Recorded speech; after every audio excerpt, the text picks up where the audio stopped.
Assalamualaikum warahmatullahi wabarakatuh.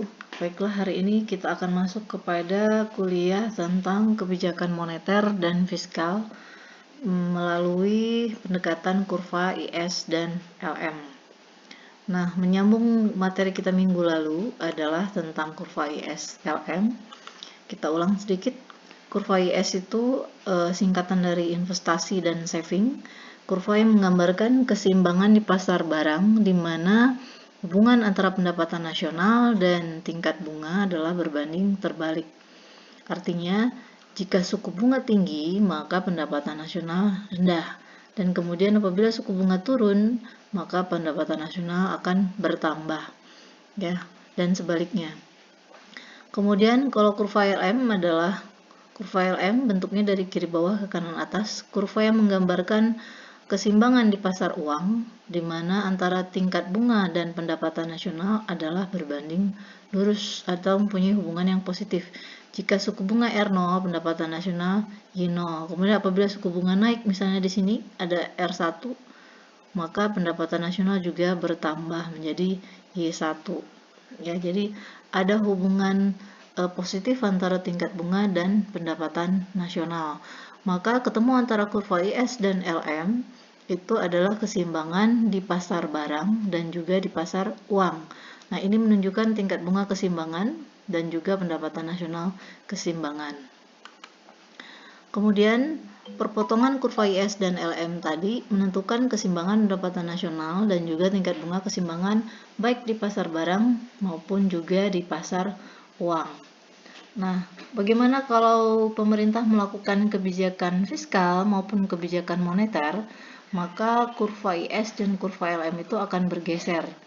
Nah, apabila pemerintah melakukan kebijakan fiskal, maka kurva IS itu bergeser ke arah kanan maupun ke arah kiri. Itu artinya pemerintah sedang melakukan kebijakan fiskal. Kemudian kalau kurva LM bergeser ke kanan maupun ke kiri, itu artinya adalah kebijakan moneter dilakukan oleh pemerintah, baik kebijakan moneter yang ekspansif maupun kebijakan moneter yang kontraktif. Ya, ekspansif itu yang dapat meningkatkan pendapatan nasional, kalau kontraktif itu adalah yang dapat mengurangi pendapatan nasional atau mengurangi perekonomian. Nah, bagaimana kebijakan fiskal menggeser kurva IS sehingga nantinya akan merubah keseimbangan dalam ekonomi?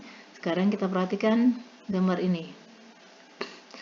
Apabila pemerintah melakukan kebijakan fiskal itu ada dua, yaitu dengan menaikkan atau mengurangi pengeluaran pemerintah, serta menaikkan atau menurunkan pajak. Nah, kita lihat kebijakan fiskal yang pertama, apabila pemerintah menaikkan pengeluaran pemerintah, yaitu sebesar delta G. Contohnya apa? Pengeluaran pemerintah dinaikkan, misalnya pemerintah menambah subsidi atau menambah membangun infrastruktur. Nah, sehingga pengeluaran pemerintah bertambah. Nah, adanya kenaikan pemerintah yaitu berupa delta G atau perubahan daripada G, maka nantinya kurva IS ini akan bergeser ke arah kanan. Kenapa bergeser ke arah kanan? Karena kenaikan dalam pengeluaran pemerintah akan menambah pendapatan nasional itu sendiri. Nah, kurva IS ini akan bergeser ke arah kanan, itu artinya ada kenaikan pengeluaran pemerintah yang dilakukan oleh pemerintah. Dalam hal ini tadi contohnya misalnya menambah subsidi, menambah pengeluaran untuk membangun infrastruktur dan sebagainya. Jadi kurva IS bergeser ke arah kanan itu karena ada kenaikan yang dilakukan oleh pemerintah, kenaikan pengeluarannya. Sehingga keseimbangan awal dari titik A akan berubah ke titik B. Nah, keseimbangan awal di titik A misalnya suku bunga di sini. Nah, pendapatan nasional di sini. Nah, kemudian apabila kurva IS bergeser, maka keseimbangan baru adalah di titik B. Sehingga suku bunga akan bagaimana? Berarti pastinya suku bunga akan naik. Nah, kemudian pendapatan nasional juga bertambah. Nah, ini harusnya dibikin garis titik-titik ya, sehingga memperlihatkan bahwa adanya perubahan dari suku bunga dan pendapatan nasional yang semakin bertambah karena adanya kenaikan dalam pengeluaran pemerintah. Itu disebut sebagai kebijakan fiskal yang ekspansif, artinya yang dapat meningkatkan pendapatan nasional. Bagaimana kalau pemerintah melakukan kebijakan fiskal yang kontraktif? Itu berarti kurva IS akan bergeser ke arah kiri, ya, ke arah kiri, ke arah sini. Nah, itu berarti pastinya nanti suku bunga akan turun, pendapatan nasional juga turun. Ya, tergantung keadaan perekonomian sedang inflasikah atau sedang deflasi. Nah, kalau pemerintah menaikkan pengeluaran pemerintahnya, itu berarti keadaan perekonomian sedang deflasi. Sehingga pemerintah, kalau deflasi itu adalah jumlah uang beredar sedikit, nilai uang tinggi, dan harga barang turun. Nah, itu caranya pemerintah untuk menaikkan sedikit harga barang daripada sebelumnya dengan cara menaikkan pengeluaran pemerintah.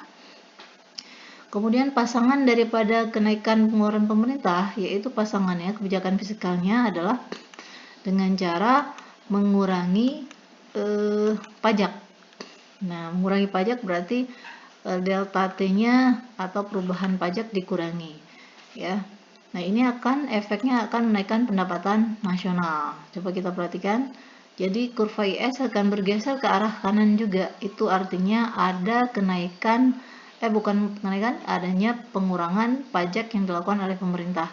Kalau pajak dikurangi, berarti kemampuan daya beli masyarakat akan bertambah, sehingga pendapatan nasional akan meningkat. Nah, jadi efeknya sama. Pengeluaran pemerintah dinaikkan dan pajak dikurangi, efeknya akan sama, yaitu menggeser kurva IS ke arah kanan. Sehingga suku bunga yang tadinya rendah akan naik, ya. Ini keseimbangannya tetap dari A ke B, suku bunga naik, pendapatan nasional juga bertambah. Jadi pengaruhnya sama dengan pemerintah menaikkan pengeluaran pemerintah, atau disebut juga sebagai kebijakan fiskal yang ekspansif, di mana pemerintah ingin menaikkan perekonomian dengan cara menaikkan pengeluaran pemerintah dan mengurangi pajaknya. Nah, kemudian sekarang kita perhatikan bagaimana kebijakan moneter akan menggeser kurva LM dan merubah keseimbangan. Nah, apabila pemerintah melakukan kebijakan moneter, ya tentunya pemerintah misalnya ingin menaikkan jumlah uang beredar. M itu adalah jumlah uang beredar atau money supply. Salah satu hal yang bisa dilakukan oleh pemerintah menaikkan jumlah uang beredar yaitu dengan cara kebijakan moneter. Kebijakan moneter salah satunya adalah dengan menurunkan suku bunga diskonto. Suku bunga diskonto dikurangi, maka Bank Umum ikut menurunkan suku bunga pinjaman sehingga jumlah uang beredar akan bertambah banyak. Maka apabila pemerintah ingin menaikkan jumlah uang beredar, maka kurva LM nanti akan bergeser ke arah kanan. Nah, ke arah kanan itu artinya ada kebijakan moneter yang dilakukan oleh pemerintah, dalam hal ini ada bank sentral, sehingga menambah jumlah uang beredar. Keseimbangan yang pertama di titik A, kemudian berubah ke titik B. Nah, kalau A ini misalkan di sini suku bunga R0, maka kalau di titik B suku bunga akan turun menjadi R1 misalnya. Pendapatan nasional yang tadinya di sini ya si 0 misalnya, ini akan berubah menjadi Y1 di titik B. Sehingga efek daripada pemerintah menambah jumlah uang beredar, suku bunga turun, pendapatan nasional akan meningkat. Ini disebut sebagai kebijakan moneter yang ekspansif. Lalu bagaimana kalau kebijakan moneter yang dilakukan pemerintah berbentuknya adalah kontraktif, yaitu ingin mengurangi perubahan jumlah uang beredar. Nah, maka kurva LM akan bergeser tentunya ke arah kiri. Nah, ke arah kiri itu berarti suku bunga akan naik. Nah, pendapatan nasional pastinya akan turun. Itu berarti perekonomian sedang inflasi, maka pemerintah ingin mengurangi jumlah uang beredar. Kalau pemerintah ingin menambah jumlah uang beredar, itu artinya perekonomian sedang deflasi, ya, seperti saat ini, ya. Dimana jumlah uang beredar sedikit sekali, pemerintah bagaimana caranya? Yaitu dengan menambah jumlah uang beredar. Kemudian kurva yang tadi itu menunjukkan bahwa peningkatan jumlah uang beredar ya akan menurunkan suku bunga sehingga menstimulasi investasi. Artinya apabila suku bunga turun, maka tentunya orang lebih banyak meminjam daripada menabung. Jadi lebih banyak meminjam itu berarti melakukan investasi. Investasi itu sama dengan menanamkan modal dengan cara meminjam uang ke bank untuk mengembangkan suatu usaha tertentu, sehingga suku bunga turun, investasi bertambah. Investasi bertambah pastinya akan meningkatkan jumlah barang dan jasa yang dihasilkan, sehingga pendapatan nasional akan naik dan pengeluaran agregat juga naik. Nah, rangkaian peristiwa seperti ini disebut oleh Keynes sebagai namanya mekanisme transmisi, di mana efek perubahan atau mekanisme transmisi adalah rangkaian peristiwa yang menggambarkan efek perubahan jumlah uang beredar terhadap kegiatan perekonomian ya. Jadi suku bunga yang turun, investasi bertambah, maka pengeluaran agregat meningkat sehingga meningkatkan pendapatan nasional. Ya. Mungkin seperti itu kira-kira tentang materi hari ini, yaitu tentang